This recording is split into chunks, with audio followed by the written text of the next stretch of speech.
Welcome, welcome, welcome, everyone, to the Improvly Speaking podcast. I'm your host, Dana Gowan. So excited that you're joining us today for a very fun episode. They're all fun, but this one is especially fun for me because it's going to have a public health focus and a public speaking focus. So we're going to combine the worlds of public health and public speaking in it, which I think is awesome.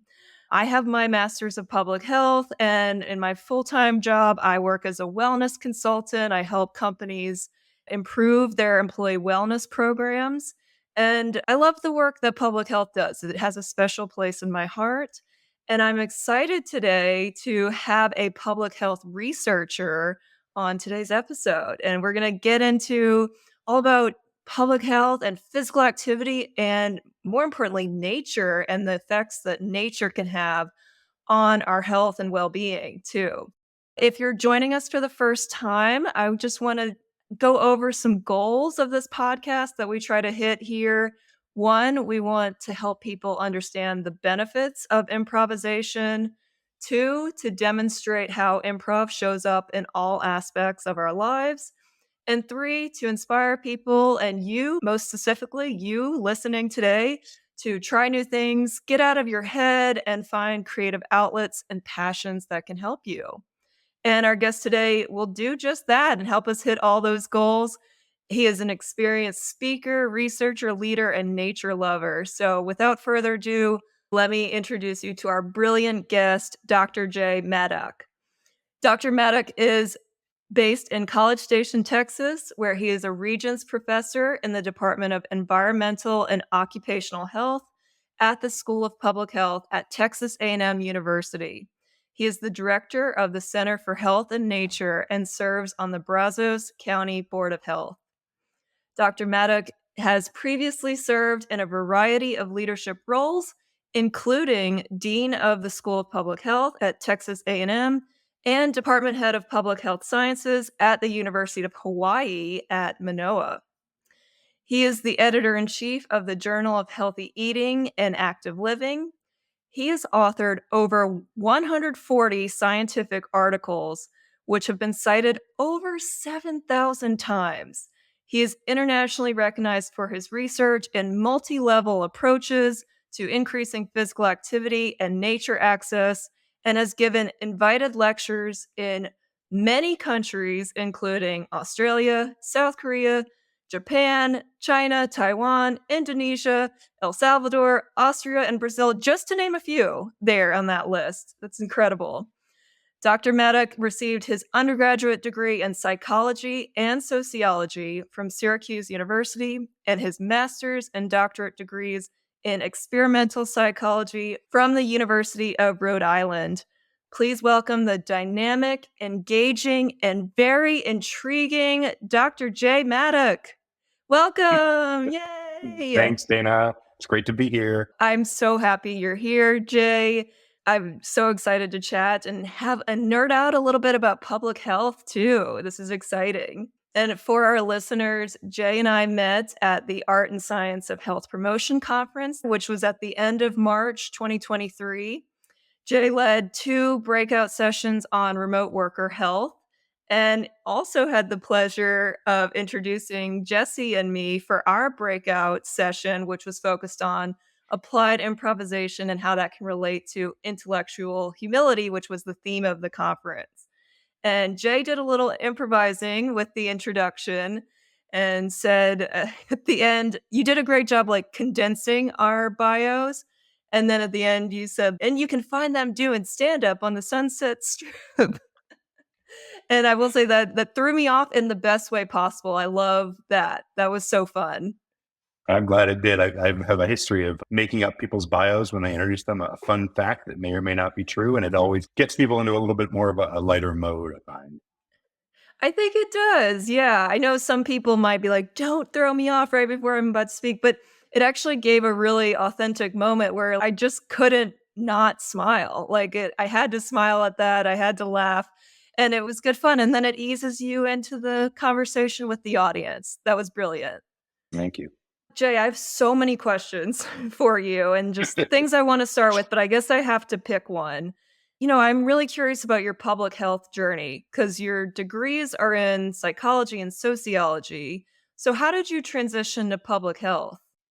Yeah, it's an interesting pathway. I ended up, I'm from Rhode Island, and I was doing psychology at Syracuse, and I was maybe 5, 10 minutes from the University of Rhode Island, and found a professor there who was running this large research lab and hiring interns in the summer. So between my junior and senior year of undergrad, I entered with this group that was in health psychology.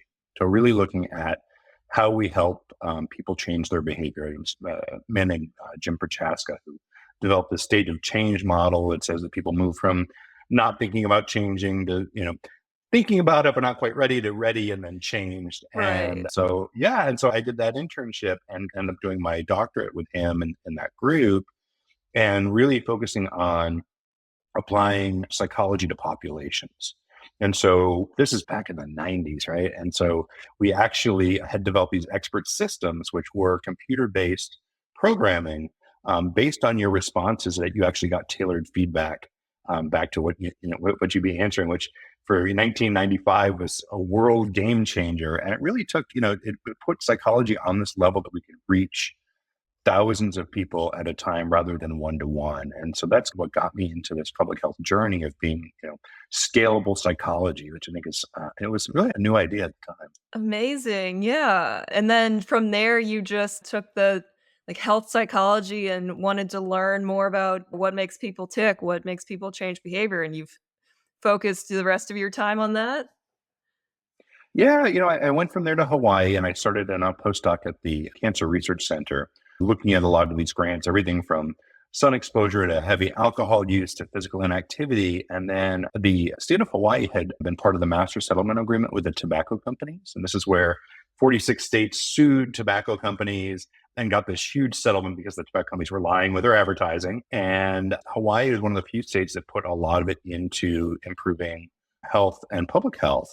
And so I got hired in a faculty member in the Department of Public Health Sciences and really at this large scale level, working with Department of Health and Department of Education and transportation, all these other units trying to work on physical activity, nutrition, and tobacco use in Hawaii. So really getting to put this stuff that I had learned in graduate school and in my postdoc into play at the state level, like right away, which was a blast. It was a little scary. I was 25 at the time and, jumping in also 5,000 miles away from where I lived.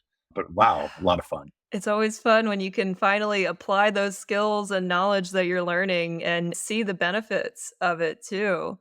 That's amazing. And I want to ask you a little bit about your public speaking journey because, as a researcher and teacher, lecturer, and instructor, you have to present a lot. So, what have your feelings been about public speaking? Did you always love it or did you have to learn to love it? Yeah, it's something that's come fairly naturally to me. I just realized that I've gave my 90th invited presentation this past week to the Aggie Moms Club in Houston. And, Wow. that plus all the conference stuff, it's hundreds and hundreds of times that I've spoken, obviously in class, multiple times a week. I'm lecturing and we have 72,000 students. Our classes tend to be quite large. Yeah. And, I can remember getting nervous back as an undergraduate, but I think for the last 20, 30 years, I've been very comfortable in speaking. And I really do think of it as a performance. I think that's, where some of this improv stuff comes in is really you are out in front of a group and, you're interacting with folks. I find it a lot harder for me to speak on Zoom. That's become the new norm. And Yeah. when you can't see people, everyone turns off their camera when you're lecturing and you don't get that audience feedback. And I think it would be a lot like doing improv to, not being able to see the people, right? And that Mhm. interaction and that crowd dynamic, I think is so important to be an effective public speaker and to dwell on the time when you can tell people are really excited about something and to maybe go a little quicker and gloss over some of the stuff where you've lost your audience. And so I really have that performance. I love the fact that there's performance when you're public speaking. And how would you describe your teaching style? I facilitate improv workshops, and that is really not me talking a lot. Like, I'll set it up and I set the safety, but then I lead people into exercises where they get to experience. So I'm not talking a ton, especially lecturing too is a whole nother set besides like keynote speeches and stuff. Like, lecturing is a whole nother beast. So what would you describe your teaching style when you are in the lecture room? Yeah, so I teach this fantastic class on public health communications, and so I get to Oh, teach communication, nice. right? So it's got to be good because it's communications, and I have Right. big classes. There are 80 to 100 students in the class. It's lecture style most of the time. We obviously do group projects and the like, but I like being really interactive. And so we start the first class, and I don't know if you might be too young to know this, but back in the 80s, there was this ad on that was, this is your brain on drugs, and a guy fries an egg in a frying pan. Uh-huh. And, it's this kind of classic public health message that was not effective at all in getting people to not do drugs. And so I show Right. that to start off, and then we have a discussion on what did you like about this? What did you not like about it? Who's giving the message? It's a guy that appears to be like a police officer off duty, a middle-aged white guy. I said, who do you think the intended audience? Really that kind of question and back and forth, and using a lot of multimedia in class. It's good. We also use this software called Poll Everywhere, which allows students right from their phone to answer poll questions. And I find Nice. that's really Yeah. important to keep everybody engaged. I think, teaching in 2023 is very different than when I started, mostly because every student's got a laptop in front of them. And so you're divided attention in a lot of ways. So you have to really be engaging. You have to, have things that are counterintuitive to people, and stuff that they don't expect. And I think that really does keep people's attention. And then we modulate out into smaller groups to have them discuss. And it makes the hour and a quarter go real fast. I find it really fun. And the weird thing being a teacher is I teach the same class back to back. And so Oh, you go, and that's why it interesting. feels almost like a performance. It's almost like you're on Broadway, right? And you finish your show and the audience leaves and a new audience comes in and you do the same show again. And it's got that kind of, a little bit of a rehearsed feel to it, doing it twice back to back. Are you really good at staying on track with here's the mission of today's class, like we're going to get through this part or aspect that I want to focus on, or can you easily go off topic, or do they know like, "Oh, I can distract him with this question or something?" I am so focused. I always cover about everything that's on there. And so what I like to do, I have a PowerPoint that's got the structure.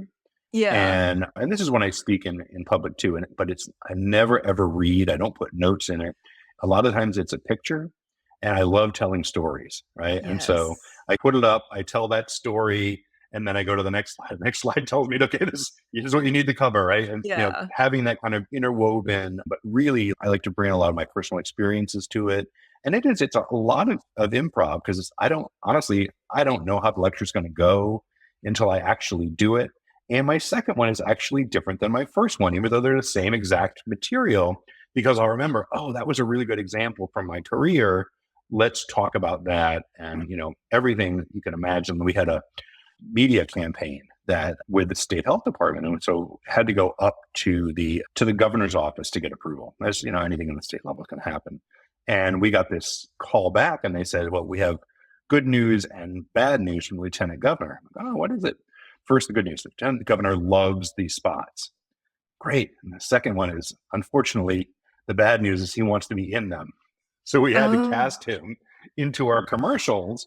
And then he ran for governor a couple of months later, and we had to pull all the commercials off of TV because you couldn't do free advertising for somebody who was an active political Oh. candidate.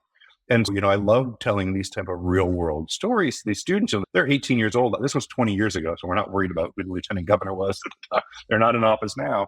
But, it brings that kind of live feedback and the storytelling, and the students remember those stories as you go through and tell them. I thought it was bad news because they weren't that good of a performer or like but they were public officials, so I'm sure they were a good speaker, but yeah, bad news because then they ran for Then we had to pull him. We had to yeah. shoot those more than anything else that we had to shoot. He was not a professional actor, so Right, right. they're But good. They're cute spots, but yeah. Mm. but yeah, that is memorable, and that's interesting you do them back to back because at least from my experience in the Art and Science of Health Promotion Conference, like, we got to do ours twice. I know you did your session twice as well, and I always feel like the second one, I won't say better, but it's more informed. You've already gone through the material once and you can pick and choose, "Okay, I like that, I can cut this part." It informs the second session a little bit. Yeah, it's interesting. I had read another professor, and they said that they always felt that the second class wasn't as energetic for them. And I find just the opposite. I find that my second class is always better. because I've tested out the material and I said, okay, this Right. worked, this didn't work. I changed some slides in between about 20 minutes in between classes. I'm like, that Yeah. one literally fell flat. Let me change that. And, and so I think it is a better performance through, it's almost like a dress rehearsal in the first one, right? Well, and it's interesting that you have to compete with laptops because when I was in school back in 10 years ago plus, we certainly had laptops, but I wouldn't bring mine to class as much. I don't know why, I just didn't. And that wasn't the norm as much. But we had crossword puzzles and Sudokus. Those were the big attention grabber getters for the more boring classes. So it's interesting what Mhm. you have to compete against now. Well, I think it's the whole world of social media. I mean, Uh huh. anybody that's been with young people knows that the notifications that they get on their phone are almost constant. And I think Yeah. that's something in our world now that has changed is the divided attention is just, it's pretty much everyone under 25 now has got divided attention all of the time, which is, I think, really dangerous and something we need to figure out kind of moving forward. Mhm. So that's your public health audience, your students and such, mostly an engaged audience, although they are getting lots of notifications and things thrown at them to distract them. But on the flip side, I'm sure you talk to non public health audiences as well. So how do you get them on board with your messaging? Oh my gosh, I have so much fun. So I did the Aggie Moms Club or the Aggie Women's Club, you can change their name, last week in Houston, and we got a sold out room. So it was 40 to 50 people. I think two of them were men, almost all women. And I got to talk about health and nature, and I just had so much fun with it. And I take a very big view of this whole topic and looking at all of the things that are changing in the world today, and from obesity to deaths of despair to alcohol abuse, and how nature can really be the solution to a lot of them. So it brings people on a journey. And I think that's what's a lot of fun. And I tell a lot of stories. I tell this story about meeting all these nature people in Jeju Island, South Korea, which is where I went to the World Trails Conference. How awesome is that? Yeah, that's amazing. And everyone told me, they're like, oh, Jeju is the Hawaii of South Korea. And of course, I'm in the Hawaii of Hawaii. And so I'm like, oh, that's awesome. So I show up in, I think it was February, dressed like I typically am in a Hawaiian shirt and khakis. And it was about 30 degrees there. I'm Oh like, this is no. not the Hawaii of anywhere. But, and so people love the stories. I think I always look for the stories because that's the memorable piece, right? And then you build the content within that. And I think a lot of times what I see with faculty trying to speak to lay audiences is too many facts, right? Too many tables. Mm. Nobody wants to see a p-value, right? It's not what people came here for, right? They come here with the stories. They're going to walk away with 3 or 4 things from your talk. Make sure that you have a story around that and you make it interesting and that they leave with those points. That's where I'm always at with these talks. I love that when the stories lead to the content or they can supplement the content and make it more memorable. Have you had to practice your storytelling or you've always had a natural storytelling ability? I love telling stories. Yeah, I can As you tell. can It's probably tell, great. I'm telling you stories from this thing. And I think it to me, it's, I have to practice the stories themselves because I think you Yeah. get that nugget and you build that nugget into something that actually brings back to, and the end of that story about Jeju Island was there was all these people from around the world that ran these major trails, the Appalachian Trail, the Horn of Africa Trail, and the Tasmanian Trail. And they were the happiest people that I've ever met in my life. And the joke is I've been to 100 public health conferences and no one's ever happy. And then I Oh, go to this no. nature conference and it's like, yeah, you've been to public health conferences. People aren't happy in public health. And I'm like, but you spend all day outdoors and wow, what a difference. And so that's the message from the story. And I got to, go through some jokes and that kind of stuff to get there. But that's the message you leave with is people that work outdoors and in nature all the time are really happy people. Yeah, and it sounds like you practice it. You deliver a lot of these, so you practice as you go, and then it informs the next one that you give. Because some things I struggle with stories is I'll give too many details, and I'll Hmm. go down like I call it the story hole, where it's like if you think of a path, I'm on the story path, but then I'll veer off into this detail that doesn't really matter about the story, but I feel like it matters at the time. But then later, I'm like, no, that didn't. I tend to go off on the story hole path a lot, and I think it's practice and learning, like, what's efficient and what connects to your content, right? Yeah, for sure. And that's again why I so much love the in-person audiences because you can Yes. tell when people are digging it and they're into your story and you can tell when they're not. And I think that's such an important thing to have audience feedback, and audience feedback being body language and real time. What do people look like? And then, yeah, there's that honing of these stuff. And I tell the same stories a lot, develop one or two every once in a while, but like my main thing, here's the story. And I think that's the other thing is, I worked a lot in media and advertising. And one thing I learned a lot from the advertising professionals was you're going to get sick of your commercial way before the audience is. Right. And so Oh, sometimes we feel like, oh, I've got to tell a different story. And I go, you know what? This audience has never even heard the story. This is a new audience of people. Right. And yeah, I'm going to tell the same darn thing because they've never heard it. I might, I know it backwards and forwards, upside down, but they don't. And the same thing with media. You're in there, you're filming stuff, you're putting these commercials together, you put them on the air. And by the time you put them on the air, you've already been 6 months buried with this thing. And somebody in the community has seen it 2 or 3 times. And the urge is to switch it up, but it's because you're sick of it, not because they're sick of it. that's such a good point, especially for our speakers who are doing multiple presentations. And certainly you tailor it to the audience, but the stories may come with the different content for the different audiences. And it's like a stand up comic, they tell the same jokes all the time too, but the way they tell it is almost like it's the first time they're saying it because they're so dynamic and they're speaking. From seeing you speak in the limited time, I could relate to that too, that you do that very well. Yeah, I think a lot like a stand-up comic routine is what we do. I mean, it's crazy, and think about an academic lecture, Yeah. right? But it's pacing and it's having, they've got a piece of paper with the name of the joke on it, and that's it, right? And so the Mhm. rest is a lot of improvisation. It's having kind of been doing it a lot, so the words come to your head as you do it. It's my Jeju story is a picture of the trails in Jeju Island, and that's it. There's no word. It Ah, just says Jeju, South Korea, and a picture. And that just reminds me to tell the story at that point. So it right. keeps me on track, but it keeps it like people aren't reading your slides. I think that's a big problem too. Is you put too much detail on a slide and you get lost the people on the road. Agreed. Yeah, definitely feel that. And I will just add, this is a fun update, recent update, but I'm taking a stand-up class right now, and I have my show on Friday, and I'm Reels. learning a lot about my speaking style in this. And I know this is an improv podcast, but it's definitely helping me to realize I am not very efficient with my words, and also to like when you get the laugh, let it land, and then you can move on. And I tend to like talk through the laugh too. Yeah, the pacing I think is so Mhm. important as you go through these things. And I think in an academic one, it's letting some of the facts sink in, some of the research, some of the ideas, and not just flying to the next one and having that little thing. I'll step back and take some water. And I think it's every stand up, right? They all have a stool and a glass of water on it. Right? It's like Right. there's a reason they do that, right? It's so that they remember to pause and go have that water and kind of let the crowd have its reaction and then go back into the pacing. Well, it sounds like you're incorporating some stand up into your presentations and improv as well, but the improv really comes at maybe the Q&A period. And how do you feel when managing Q&A? Do you like Q&A questions?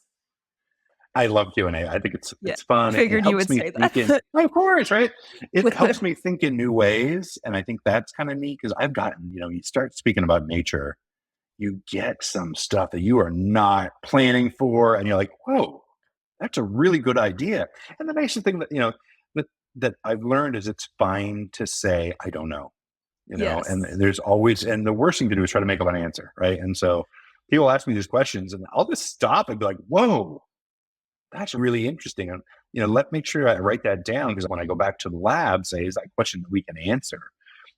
And that happens sometimes. Most of the time I can give some sort of an answer because I've been doing this a long time, but every once in a while you get that stunner question. And it's actually led to new lines of research, which I think is really cool because, everyone has experienced nature. And so we all have this experience. And so the question of quality and, a lot of stuff on our senses and which senses that, we involve and which ones are actually beneficial for us in nature and why is nature actually beneficial for us is people have asked me those type of things. And it's really helped me dig in and really think through some of these issues. That's very yes and of you. Of Oh, that's a course, question I haven't heard of. And let's do a research paper about it now. let's try to figure it out because that's neat. Yeah. Yeah, I love it. Yes, and an action there. Well, and Jay, it sounds like not sounds, it is like you wear many hats in your jobs and your work. Is there an area of your work that you enjoy the most between researching, presenting, lecturing, writing, leading teams? You were the dean of multiple public health schools. Is there one area you like or you like it all? It's a great question, and as you mentioned in the beginning, I'm a Regents professor, and so there's two kind of ways that the university recognizes you. One is a distinguished professor, and one is a Regents professor. And the distinguished professor is our top, best of the best researchers. They're world famous. That's distinguished. I'm a Regents professor, which is the jack of all trades one. It's who is our Oh. best person in teaching and research and presentations and service and that sort of thing. And I found that I really enjoy all of them, and they all inform each other, right? And so my research certainly informs the classroom. I bring a lot of my real world examples and everything into the classroom. Both the classroom and my public presentations feed my research ideas, as I just mentioned. When you get these questions and you go, that's really interesting. And then, leading teams, I think, especially for me now, I hit this next stage of my career, a lot of focus on mentoring and really working with students and, putting the next generation of leaders together. And I think I love it. It's so fun. I just had a fantastic graduate student, doctoral student graduate in May, and so proud of the work that she did and everything. And I have three more in the pipeline right now. And so it's that to me gives a lot of joy because you see them grow and then start being able to do this stuff on their own. And so it's that legacy you can leave behind, which, is really fun. That's amazing. You're a J of all trades there. There you go. The legacy piece is huge, and academia is very busy and mentoring is tough, or it's just like a thing that you have to do. So it is always appreciated when, people go into the mentoring and really want to be mentors and give to the next generation of students. For sure. Jay, I appreciate you sharing your public speaking experience. I know you really want to talk about nature and public health and physical activity and stuff. So let's take a quick break and then we're going to just dive into all things public health and more specifically, all things nature too. So we'll be right back. All right, and we're back talking with Dr. Jay Maddock. He is a researcher and speaker, lecturer. Oh my god, just a J of all trades, as we've discovered. And Jay, your research spans many aspects of public health. I was looking on a Google Scholar, actually doing my research for this interview, and you have hundreds of research papers, and they span all different topics. So you don't just focus on like physical activity. You have papers on physical activity, healthy eating behaviors, alcohol use, sun protection, and skin cancer prevention, built environment and food environments, stress and coping, iron deficiency anemia, perceptions of air pollution. I will stop there, but there is more on your list of papers. And I don't really have a question to this, all to say just bravo on the broad scale of topics you pursue. Thanks, Dan. And, I think, for me, my expertise is in human behavior and human behavior change. And that can really be applied to any of those behaviors. And so I think that's the common focus is the way that we think about the world, the way that we behave is similar across a wide variety of different health behaviors. And so I can apply similar stuff across that's my interest is really understanding human psychology, also the intersection with the environment. So both the built and natural environment. The thing that I love about public health when I started my public health studies is learning that there are so many forces at play when it comes to our health. And a brief background, I studied exercise science when I was an undergrad, and I loved it because I love exercise. I was an athlete, it was my jam. But then to switch to public health, which exercise science is very individual focused. It's, reach the guidelines of physical activity. It's 30 minutes a day. If you want to lose weight, it's got to be an hour. Here are the metrics in order to be physically fit. And then I got to public health, and it was very much, yes, the individual has control, but also there are many forces at play that affect an individual's behavior. And that's what they coin as the social ecological approach. For our non-public health listeners, can you give more background into how this social ecological approach affects our health? Yeah, so this is pretty much the overriding model now in public health. And it wasn't when I was going to grad school, which is interesting. So this came out kind of turn of the century. Oh, I got my interesting. PhD in 99 and was frustrated because I am a psychologist, but I realized that there's so many things that determine how we behave. And so the model takes that individual is the center of it. And certainly your attitudes and beliefs and behaviors affect a lot. But then the rung outside of that looks at the social factors. So your family and your friends and the people that you interact with. And then the level above that is the institutional level. So we spend a lot of our lives in schools and work sites, right? And so those affect our health a lot. And then the broad based community level, how our community is designed. Is it easy to walk? Is there healthy food around? Do they allow smoking indoors or not? What's the air quality level? And then running across all of that is this social determinants of health. And these are the conditions that affect our overall health and well-being. So things like our education and our income, where we live in the country. Right now, it's 100 plus degrees here in Texas.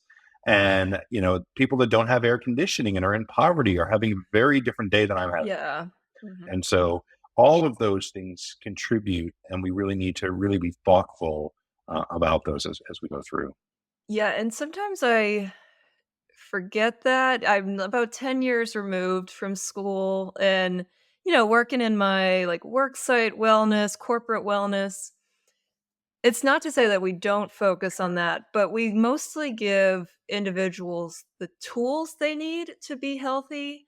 But just from my position, I don't get to talk to the people to make policy changes and such. And it can be a little frustrating, but also just it's the nature of just the work and what happens. But I always have to kind of remind my clients and stuff that it isn't just on the individual to do these things, and just offering it to them doesn't mean that they're going to be able to have the bandwidth to use these resources. Yeah, I think you're totally right. I think when we look at employee health and well-being, it really does vary. And I think, you had mentioned that I spoke on remote work at the Art Science Health Promotion Conference. And really what we started looking into was with the pandemic, so many of us shifted to remote work. And remote work is very different if you're a low income person living in a Mhm. crowded apartment where there's air pollution and noise and crowding and all these things versus somebody that's got a nice, say, backyard garden where they can sit out and enjoy themselves. And, it's a very different world. And so we've almost magnified some of these health disparities by having people work from home. I hear social determinants of health coming up quite a bit, which I usually only heard back in my grad school time. But I feel like that term and phrase is becoming more mainstream in terms of at least corporate wellness. I'm hearing more about social determinants of health. I mean, that essentially is the social ecological model, right? And in a different phrasing. Mhm. It's a different way of looking at it. I actually put them together. I really think that the kind of the social determinants are the underlying conditions which we live, play, and work. And the social ecological model is the pathways we can go about changing them. So it's like one's kind of cause Ah. and antecedent, the other way is an approach to change. Yes. I want to just point out how much I love this thinking of public health and population health because, in just exercise science, it was very focused on like how to change the individual. I really wanted to be a personal trainer. I was a personal trainer for 2 years and I did love it. I worked really well with my clients. It was not a sustainable job for me, I will Mm. say. I didn't have the confidence at that point in my early 20s to, like, market myself as a good trainer, and Jillian Michaels was out at that time and, just really causing havoc, I feel like, on weight loss and stuff. And then I learned I was doing these public health classes, and it was very much like something is better than nothing in terms of physical activity and behavior in general. It wasn't so focused on like you have to reach the guidelines, get 30 minutes of activity each day. The public health focus is like something's better than nothing. Can you do Mm. 10 minutes? Research shows that 10 minutes is better than 0 minutes. So can you do 10 minutes? And then can you do 10 minutes 3 times a day? Then that would be 30 minutes. I love that approach, that simple, nice approach to well-being as opposed to the exercise science approach.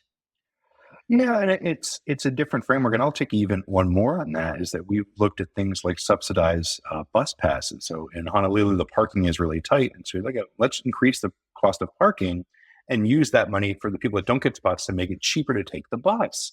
And we know when people take public transportation, they tend to walk 10 minutes to get onto the bus and 10 minutes after they get off the bus. So now you've done that 20 minutes, and they didn't even think it was exercise.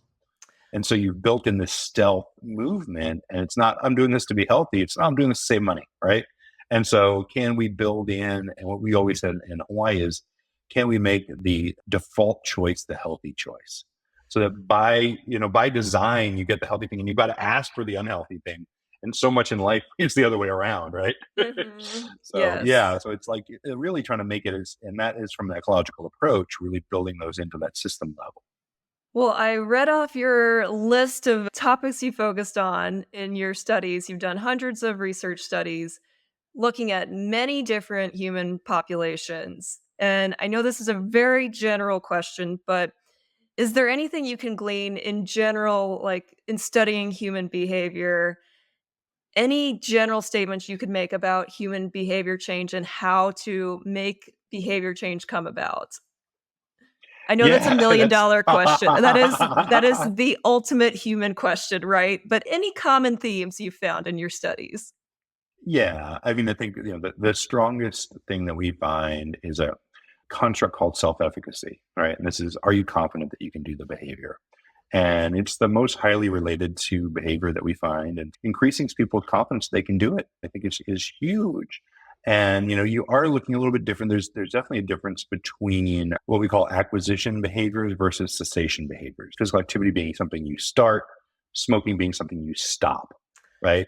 And so a little bit of a Ah, different approach, certainly with anything that's an addictive behavior. So your alcohol, tobacco kind of stuff is much trickier and has a much higher level of relapse. And so we spend a lot of time looking at relapse prevention in those, where things like, physical activity, we look at just making sure you're doing it on a regular basis. And so there's a variety of techniques and tools that we use. And some of them, things we call it stimulus control. Stimulus control is if you're trying to quit something, it's getting rid of it, right? So if you're trying to stop drinking or smoking, you get rid of your ashtrays, you get the booze out of the house. On the other side, for acquisition, if you're trying to be physically active, you start putting your gym bag in your car. All right. So it's mhm. there when you need it. Like it's there, it's in my car. Like I could probably stop at Gold's on the way home and get out and do it. And so there is a variety of techniques that tend to cut across most of these behaviors, looking at benefits and barriers. Certainly what are the good things if you do this? What are the bad things if you don't do it? Those cut across a lot of these different behaviors also. And then intentions obviously is big, but we always know that we intend to do a lot of things. We don't always do it. And so intentions are a good starting place, but there's a lot of stuff that gets in the way. Right. Well, I think that goes back to the psychology of it. I mean, human beings are very complex. We are complex animals.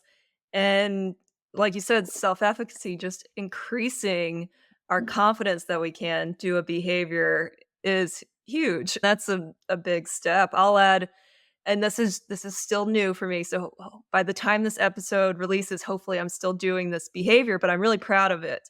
So I have never considered myself a morning exerciser. I'm not a morning person in general. I've always made the claim like I wish I could be a morning exerciser. But the past 2 weeks, I have been getting up and doing a 20 to 30-minute yoga video on YouTube or the Peloton app. And I've just been getting up, laying out my mat, and doing it. And then that leads me into meditating for 4 to 5 minutes and then journaling for 5 minutes. And all these things I've always wanted to do. I've always had the intention of doing it. And I've had a coach recently just build up my confidence and structure it where I was like, I can do this. And that confidence piece, I'm just recognizing is huge. And the limiting beliefs we have of I'm not a morning person. Actually, I can be. I've just chosen not to be. So most of the time. Yeah, you hit on something I think is really powerful, and that's the power of routine.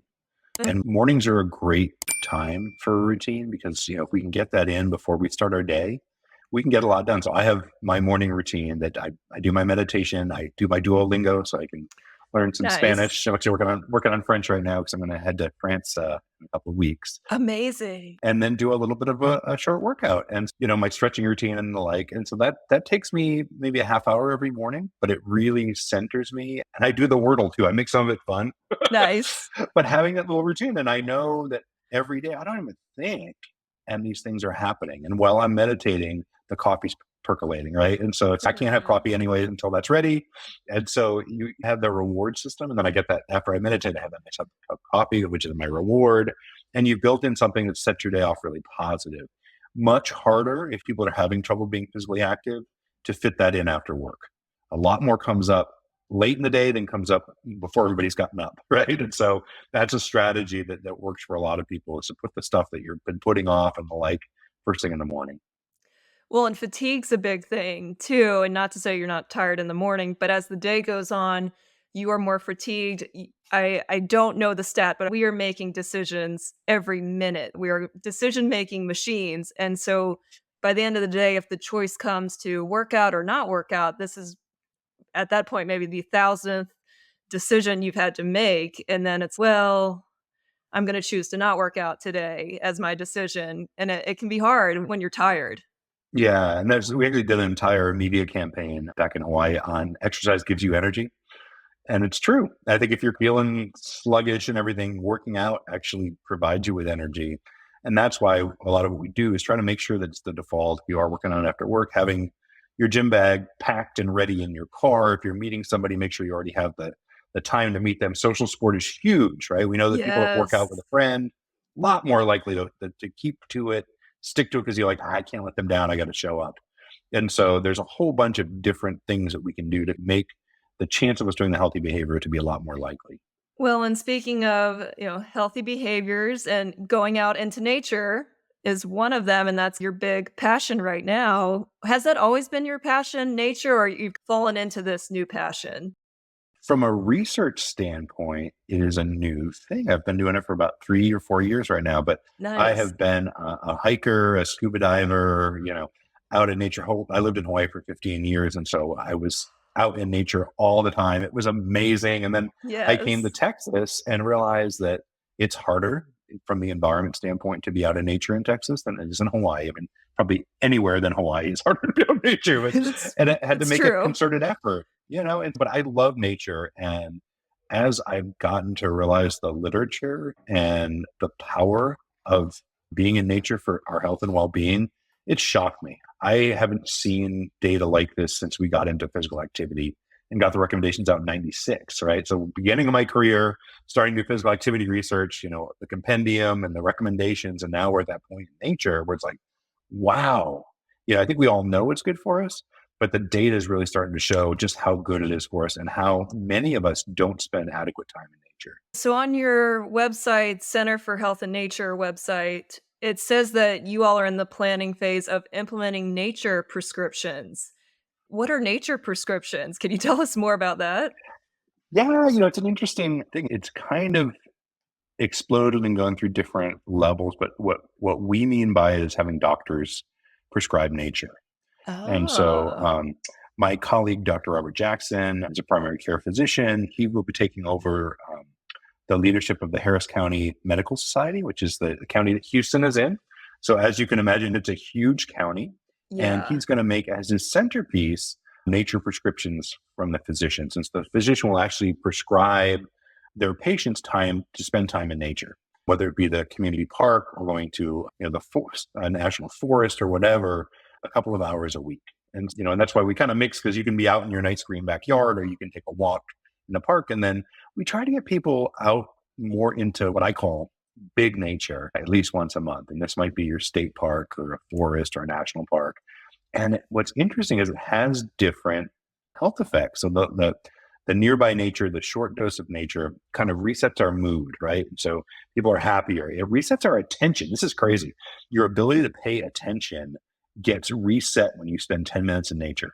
So, like for any of us that work in these knowledge jobs, right? By 2 o'clock in the afternoon, you're burned out. And taking that little walk in nature really can make a huge difference and really reset that. We see And stress levels go down. and that could be nearby nature too, not the Yeah, big it nature. is nearby. That is nearby nature, yeah. So that's all Okay. these benefits come from nearby nature. Reduced ADHD symptoms in kids, these green Wow. schoolyards make a huge difference. The big nature has an effect on our immune system. And this is crazy. So there's a study they did out in Japan, and they randomized folks either spend the weekend in the city or to go out and spend 3 days, 2 nights in nature. And they did this thing like they call forest bathing, which is a very Japanese term. And I'm like, Yeah. that doesn't make sense to Americans. So what I always say is it's mindfulness in nature, right? It's being present. It's feeling the wind on your face, and it's looking at the anything that's moving in the green space. It's smelling plants. It's touching the bark on a tree. And when we do that, what they did, they measured something called natural killer cells. And these are our amino cells that fight cancer, right? So it's something we all want more of. And they found there was an immediate rise. So between day one and day two, there's an immediate rise.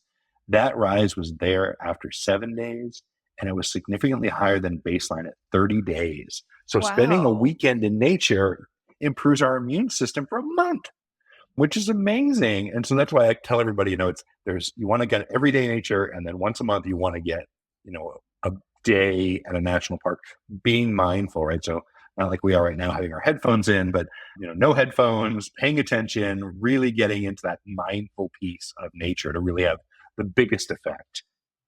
That's tough, the mindful piece, 'cause, sometimes you go for a walk outside, you'll listen to music, or I listen to Mhm. podcast episodes and make my little edits while I'm listening, but even for the 10-minute nearby nature, like, no headphones, are you recommending? So yeah, so we've looked at the different senses and the effect of our senses on nature. And so sight alone does have an effect. And so this goes back to Okay. some really early research in hospital rooms, right? So people going for surgery, they would either get assigned a room with a view of a garden or a room with a view of a parking lot.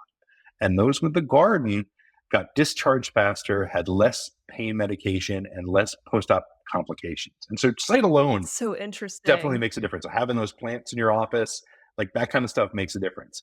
But then it's additive. So we know bird sound stuff is beneficial psychologically. We know that the smell of flowers and stuff is effective for us too. And we're even, got some research now that a group at University of Washington is doing, looking at terpenes. And these are some of the photochemicals that get put off of plants, and if those actually have a Oh. benefit on health. And it's we don't really know yet, but it seems that the more engaged and present you are in nature, the bigger the effect. Now, I have a question with the big nature. You're saying spend at least a day or maybe a weekend if you can out in big nature, your state parks and such.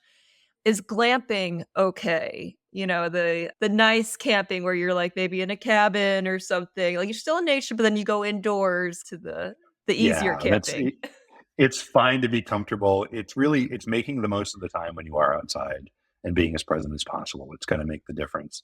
So we just say, get outside and enjoy. And then the other piece that there's some really interesting research on, but it's early days, is this idea of awe, right? Is this amazing? And that seems to have an additional beneficial effect.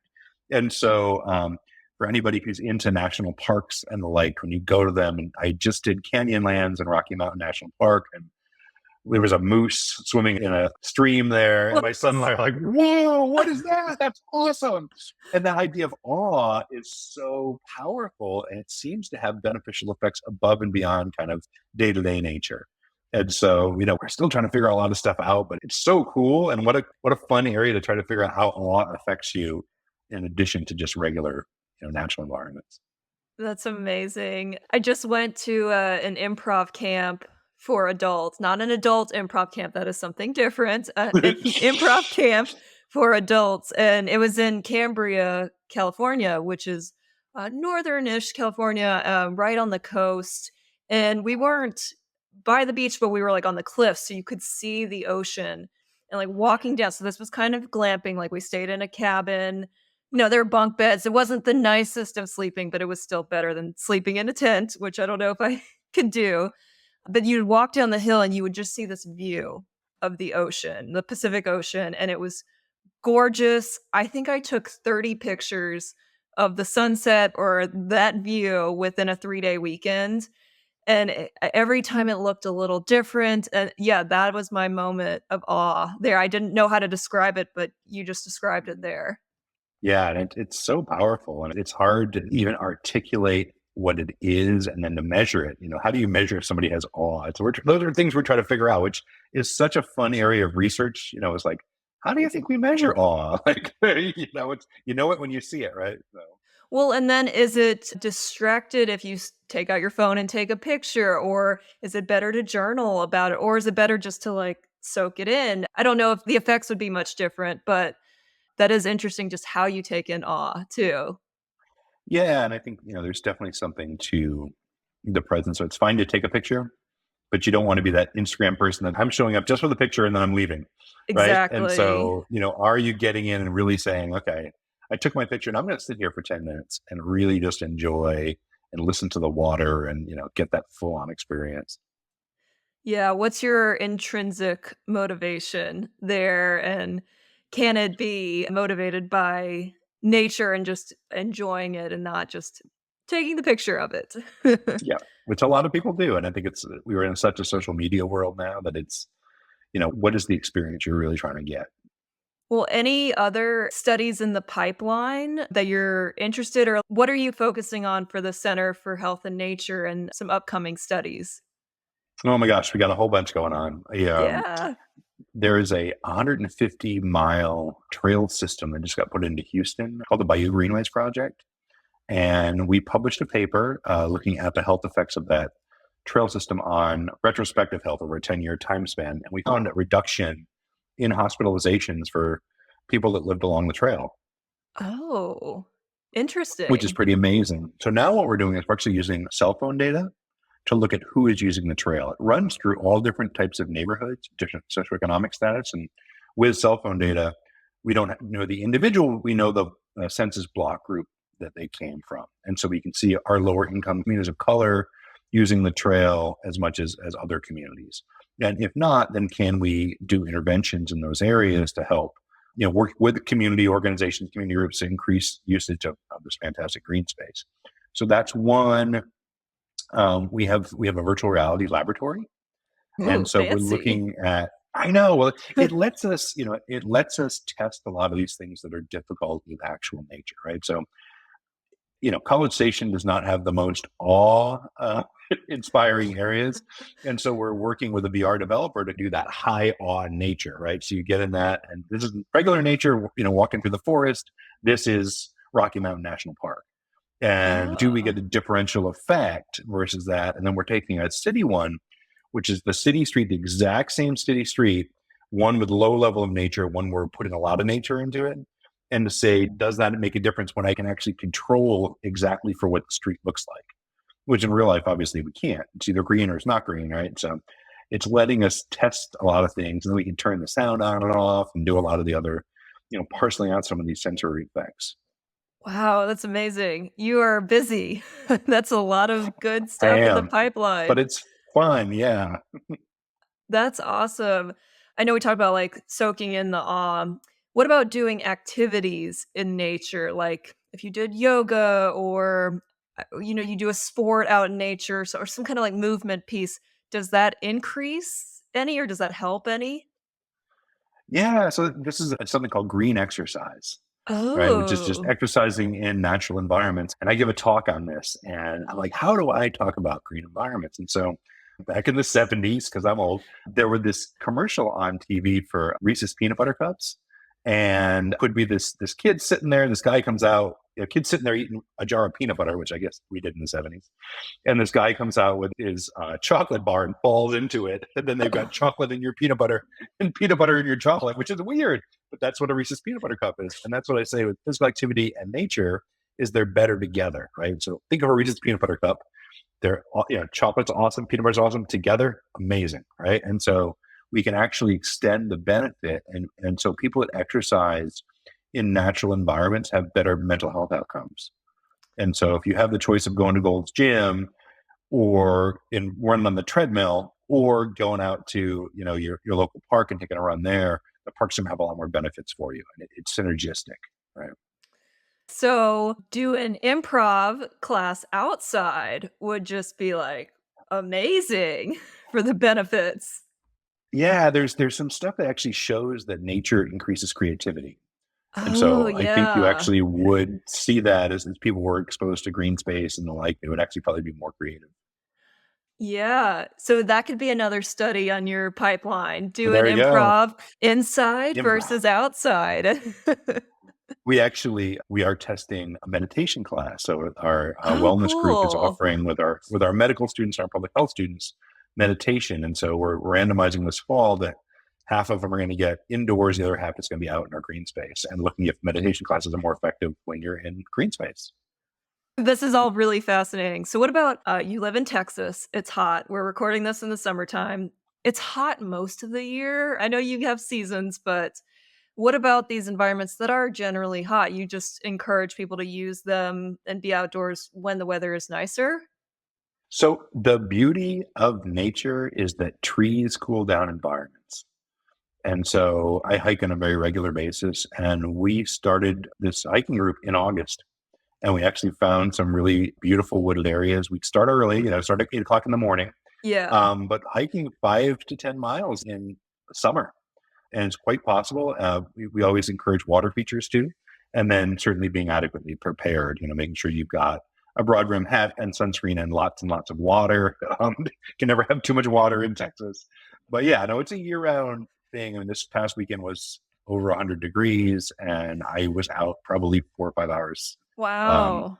each of the days under shade, but making sure you're getting out and getting that time in nature. And we have a colleague here who works on microclimates. And so one of the things he really works a lot is in the School of Architecture is how do we design cooler climates in small areas, right? And what can you do to get that? And it's amazing. The effect of trees, you can be up to 10 degrees cooler sitting under a tree.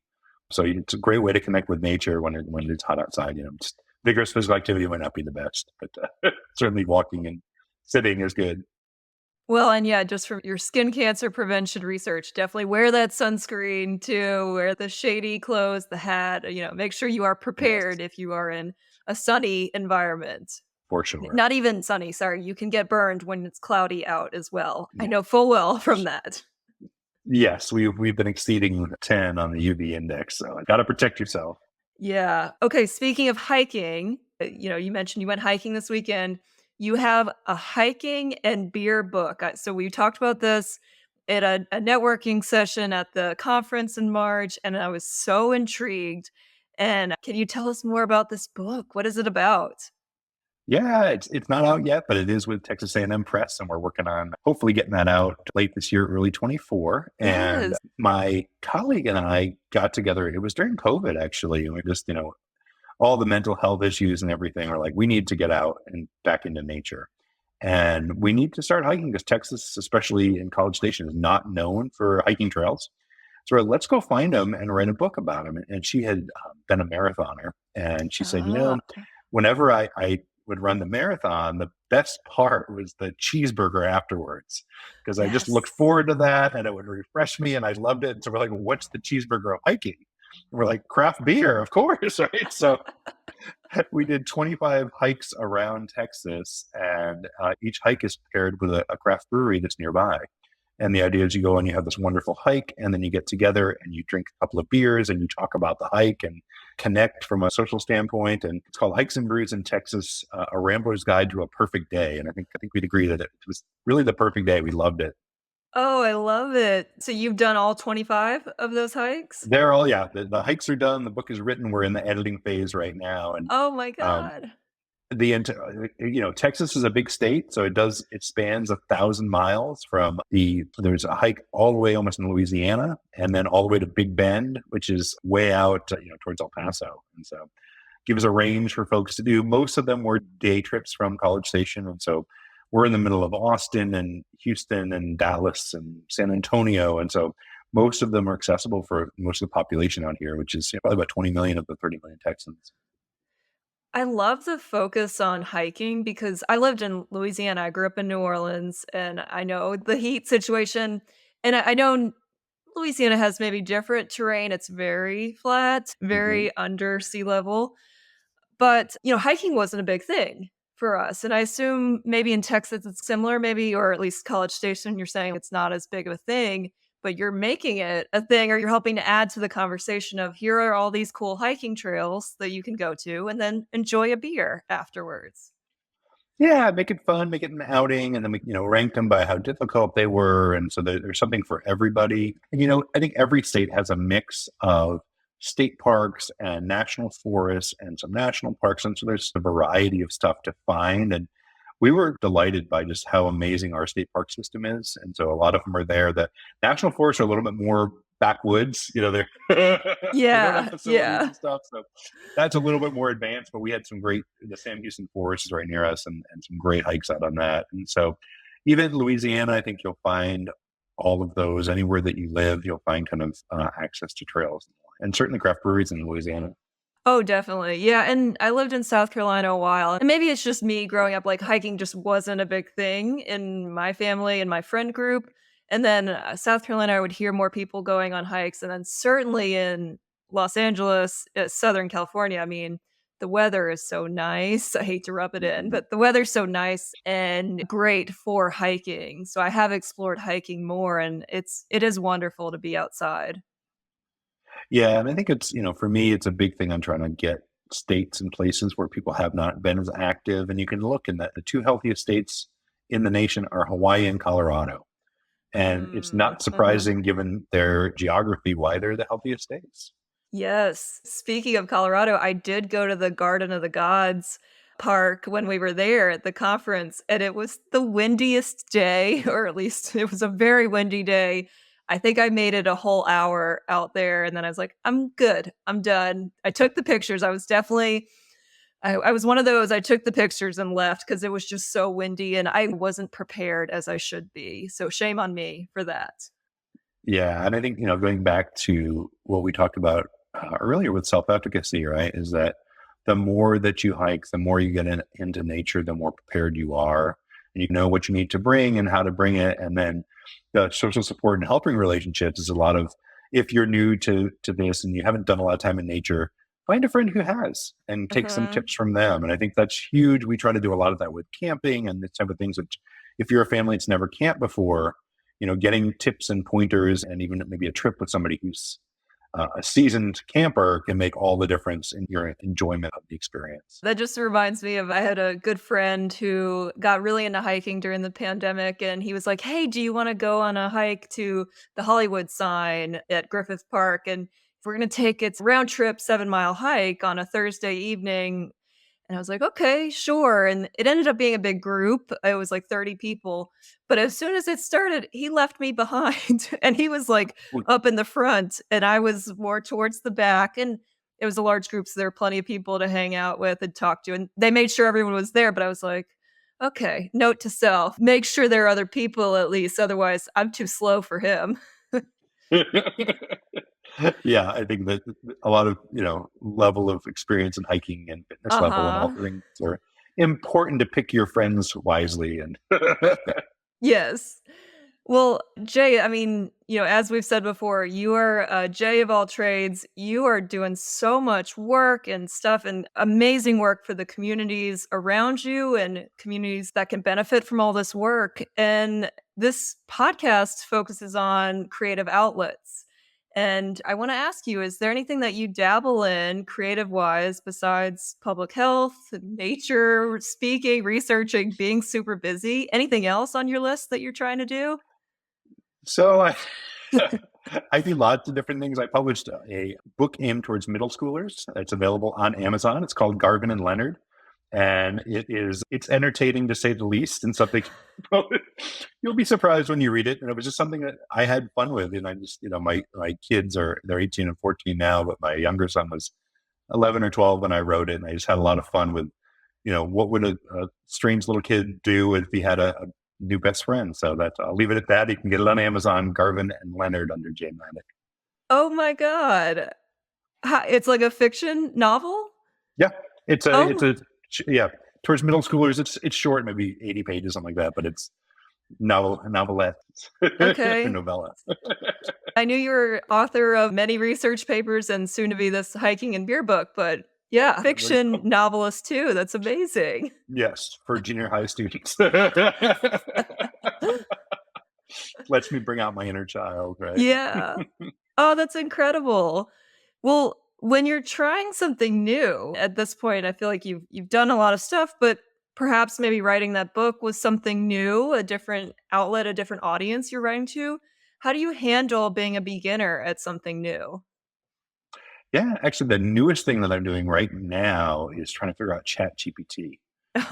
Aren't we all? Yeah. Aren't we all right? And it's changing the world. And my son is on it, and he's just flying through things. And I know my students are on it, and so I got a book. I love reading, and so I got a book on ChatGPT from a colleague, and I'm reading that, and then I experiment. So I signed up, I got my account, and started it with writing a biography of me, to see how Well, I bet accurate it that's was. fun. 'Cause yeah, it's interesting, and like it's about 90% accurate, and some stuff they just made up, and like so, for most things you can't break it, and so try it, mess around with it, see what you can do, and then sometimes it'll work, sometimes it won't, but you always learn, and I think that's the best kind of growth mindset is just let's just try it and see what happens, and don't be embarrassed. I think one of the biggest things that holds people back is embarrassment, and they're afraid I don't want to look stupid, right? And I think if you can get by that and just, you know, have fun and be like, you know what, I am a novice. I'm going in this. I'm going to try my best. And if it's not good, it's not good. But at least I had fun doing it. Well, I was gonna say that's very yes and of you to embrace Chat GPT because I know as a teacher, this is a big issue with students' papers and such. And my inclination with technology in general is I'm a laggard in like diffusion of technologies. Like I will not uptake the new technology right away or even soon after it comes out. Like it takes me time to get on board with new technology and with chat gpt I don't love it, and I know there's so many people out there like we need to embrace it, so I am happy to hear that you're embracing it and saying yes and like how can I embrace this and make it work for me. My son is, I spend a lot of time with 14-year-olds Yeah. and they're hysterical, right? And so people are saying we shouldn't do Chat GPT, we shouldn't use it, and it's going to make the education system isn't going to be able to handle it. He's like, we need to change the education system to teach us how to work with it and how to use it because it's Mhm. here. And I'm like, that's genius, dude. And so I'm like, Yeah. yeah, I think you're right. And I think it's not going to go away. Artificial intelligence is going to grow. And if we don't figure out as educators how that fits into our lives, and we're going to be way behind. And so I'm like, oh, I don't know if I like it, but I don't really have a choice, and I think we do need to embrace these things. And it's teaching communications. I do a lot of TikToks in my class and other things I Oh, never thought I would be doing, but right. that's how you communicate to 20-year-olds. And so it's okay that we're going to reach these populations. We need to embrace new technology because that's the way we communicate to different people. That is very yes and of you, yeah, to embrace it, and it makes sense, and I will add, in the podcasting space, they've actually added a Chat GPT function that can create your podcasting titles and descriptions. So you, I think, add in your transcription of the episode, and then it'll come up with different title options for the episode, and then even maybe a description as well. And it costs extra too, but people are saying it saves them a lot of time and comes up with some really good titles. So just interesting what it can do. I would love to hear what it thinks of this conversation. I know, right? Maybe I was just thinking that maybe if they have a free trial, or maybe yeah, maybe I'll try it and No, see, and I'll let you know what it comes up with. That could be cool. That would be a fun experiment. And, Jay, we're talking about saying yes and to things. You're saying yes and to Chat GPT, while others like me are like, no, but this is weird. I don't like it. What else do you say yes and to, or how do you embody a yes and or growth mindset in your life? I think my entire life is a yes and. I I love it. love experimenting with stuff. I love to just be like, yeah, that's interesting. Let's see where that takes us. And so I'm always like trying to be a lifelong learner. I set a goal of myself to read 36 books a year. And I've done that for about, probably the last 10 years. And so that's 360 books.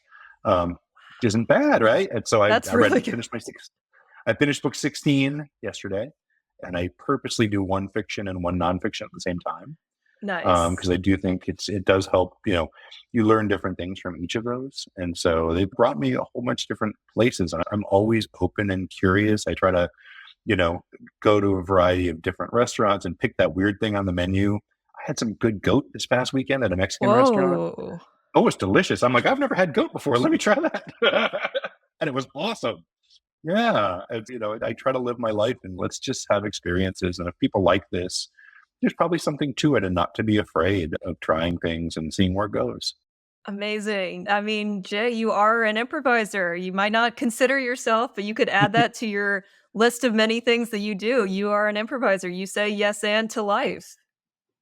Yeah, yeah, I probably do. And it's just, I find improv to be such a neat technique and something that's just, is really cool. And I've done a little of it and I went to your workshop, which was awesome. Yeah. But I think this thinking, be able to, be flexible and to see where things bring you is just such a wonderful way to live, right? And so it's the improv life, I guess, is a good way to put it.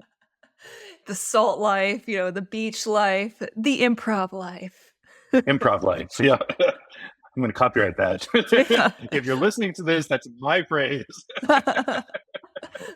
I love it. Maybe that's the title that ChatGPT comes up with, the improv life. Yeah. Oh my gosh. Jay, this has been so much fun. I enjoyed our conversations at the conference when we were off networking and such and after the sessions. And I've enjoyed this one immensely as well. You are just so much fun to chat with. And you do make your information and content really, I don't know, nice to hear and easy to listen to. And you're excited about it too. I can tell you're excited about it, which is huge. Yeah, I have a blast. And it's just, I think if you don't enjoy what you do every day, why do it? It's been a lot of fun. I love everything I do. And it was great getting to know you and meet you at the conference. And thank you for inviting me to do this podcast because this has been super fun too. Absolutely. And, our listeners are wondering where they can find out more about you. So, where are you at on the interwebs? So I'm all around. Our center website is centerforhealthandnature.org, where you can find a lot of our current research. If you put Jay Maddock into Google, you will find me and LinkedIn and everything else there is. I'm not hard to find. Well, and I will add, once the book comes out too, the hiking and beers book, I'll add that to the show notes too. I can't wait to see that in action. Awesome. I can't either. I'm excited. It's been a long time coming. Any conferences or speaking engagements coming up? I know you said you're traveling soon to France. Yeah, traveling to Europe, but for fun. My oldest son graduated from high school, so this is Oh, his senior trip, and so we're flying into London and home from Madrid, and we're gonna just check out Paris and Lyon and Barcelona and Madrid. So oh, should so be a much blast. fun. I know, right? Traveling without a conference to go to or something. That's Yep. fun. And that's nice. And yeah, not any upcoming speaking right now. It's that summertime is the in between for a lot of conferences. As faculty, we're off in the summer from Yeah. teaching duties and the like. So nice to take a little breather, but I'm sure we'll be back on come fall. It'll be back into the swing of it. For sure. And I hope to see you again at the Art and Science of Health Promotion Conference next year in April. It's in South Carolina, which is where my in laws are at. So I'm like, oh, that's on my list to go to for sure. So I hope I'll see you there. I am planning it. I'm on the planning committee, so You we'll have to be definitely there, have right? that on my schedule. Yeah, right. It's a great conference too. Anybody hasn't been, it's one of my favorite conferences, and I think it's a nice size. I think you tend to meet a lot of really great people, and I think Uh-huh. the two of us is one example of that. Is just the people you get to meet and work with in the future. So anyone that hasn't been there, that's one to check out. Yeah, I'm laughing. Oh, well, you're on the planning committee. You have to be there. It's this hard thing to be at. Like, I, they're in great locations. yeah, Hilton Head Island, Broadmoor, San Diego. Yeah, it's a hard knock life, right? Yeah, right?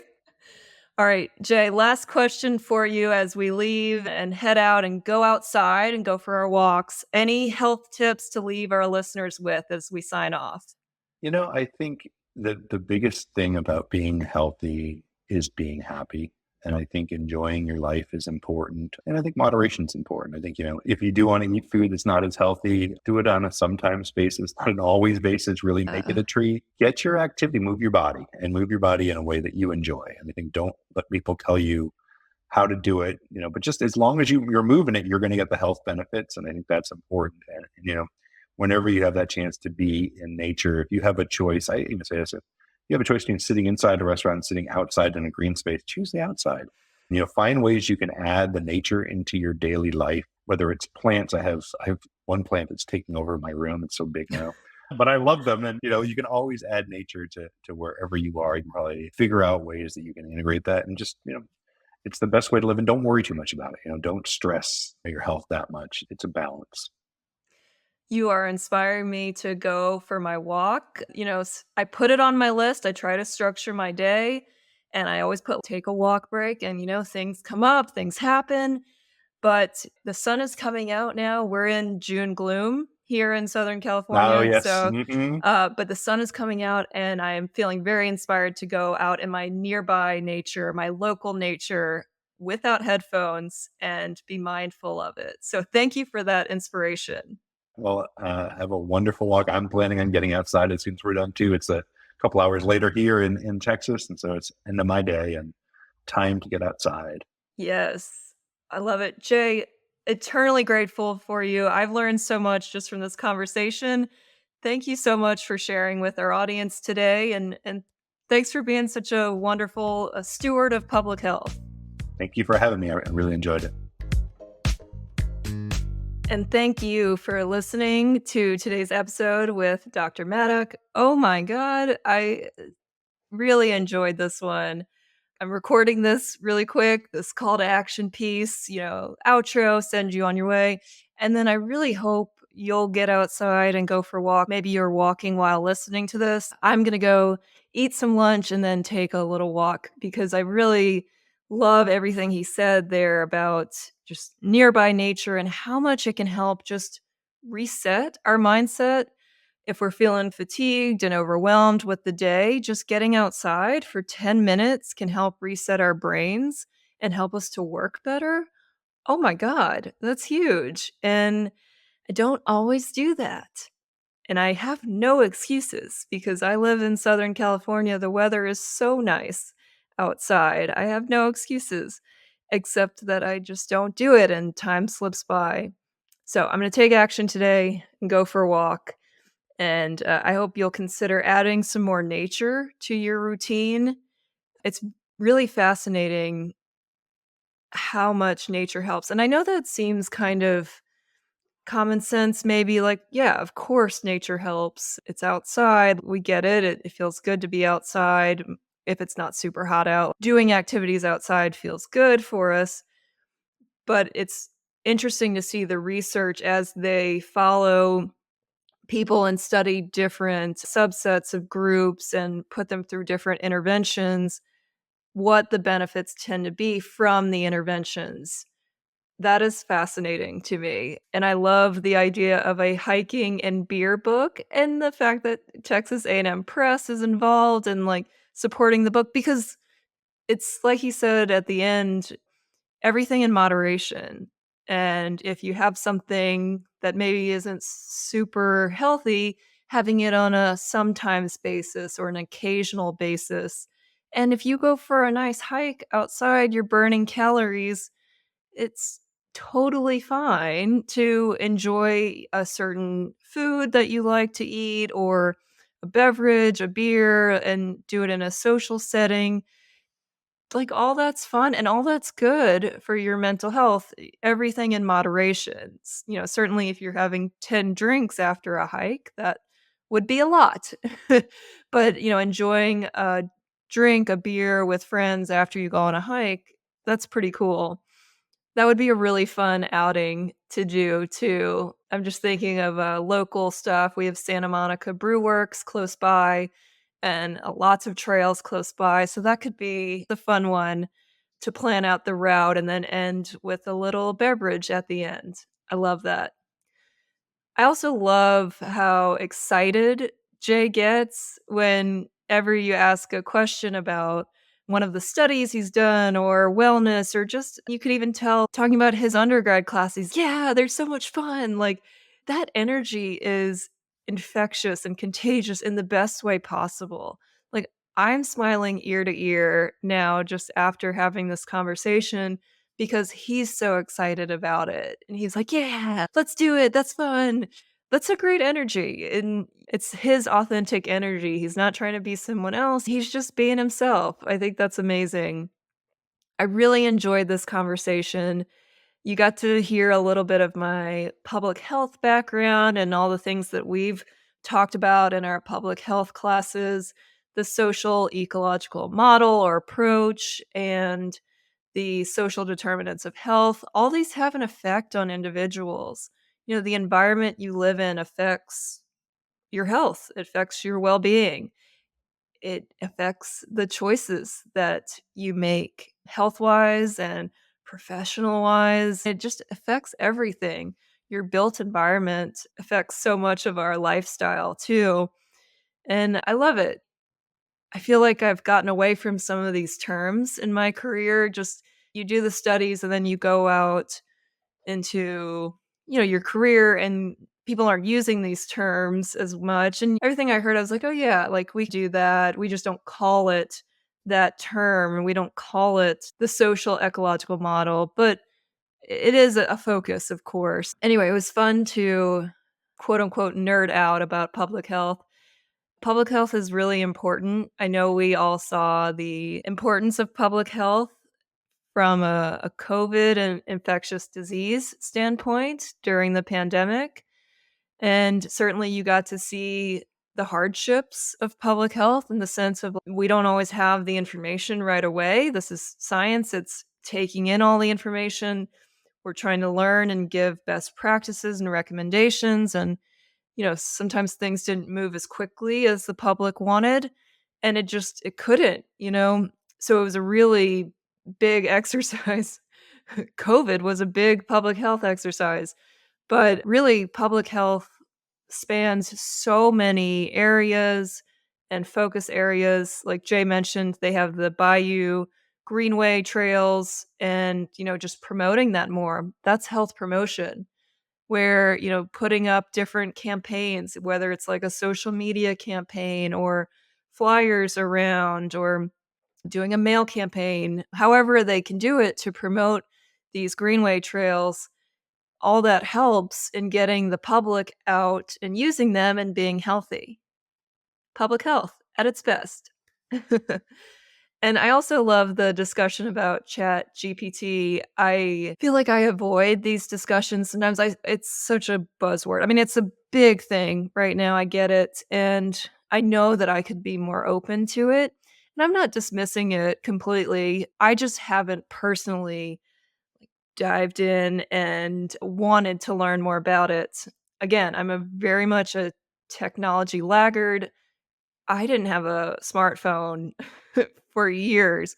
It took me a really long time to have a smartphone, which at that point it was like, I need a smartphone for all these things. So I recognized the need for it. And I agree with Jay saying we can all embrace this new technology and make it work for us. And yeah, saying yes and to it.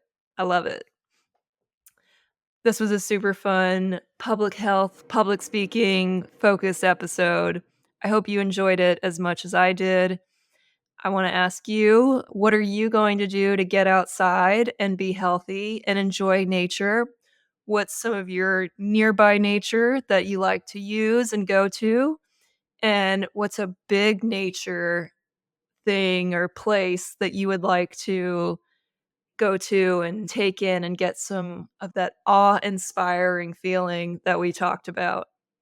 So think about what your local nature, your nearby nature is, and also your big nature, and how can you accomplish those and get outside more and use those. Let me know what came up for you or what you've decided to do with your local nature or your big nature. I'm always happy to hear what you're up to and what you've decided on from this episode. You can reach out to me on Instagram at Improvly Speaking or on LinkedIn at Dana Gowan. And my website is improvryspeaking.com. And I just want to say as I wrap up, I love these kind of episodes. I love all the episodes, but I love this episode with a quote unquote non improviser. Jay is in academia, he is a lecturer, an instructor, a professor, he's a researcher. Like he's doing all these incredible tasks and roles. And it's roles that we generally don't associate with improv, and we think of they're very like rule focused and, processes and procedures. And certainly there are. And it's not saying that Jay goes against any of these. He follows these and leads by example and follows the rules and such.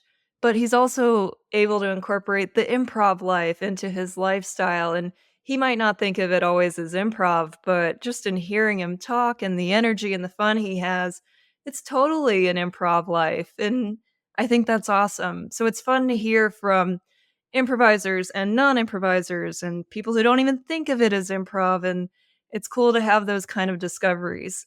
So, I really enjoyed this one. I see improv everywhere, but I know not everyone else does, of course. So, I love these kind of conversations where we can just say, "Yeah, improv is all around."